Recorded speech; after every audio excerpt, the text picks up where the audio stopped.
Kwa sababu sio mara ya kwanza kwa kujali watoto, lakini ni vizuri pia kwa mfano hata kwa watoto na kwa wananchi wengine, kwa sababu watoto kuwa na hali hivi au mzazi kufa au kuwatoroka kabisa watoto, inaanza kuwa sasa hasa ile ya kuacha kabisa watoto inaanza kuwa kama tabia.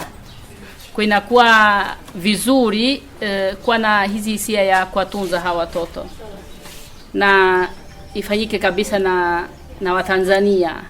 Na wewe kama umekuja kama mbunge, hata serikali kuanza kufikiria kitu ile kuata na ushirikiano kama serikali, kwa sababu ni Watanzania. Na hapa mimi nimesikia watoto sio ya wazazi, ni wa serikali, si ndio? Ni ya taifa.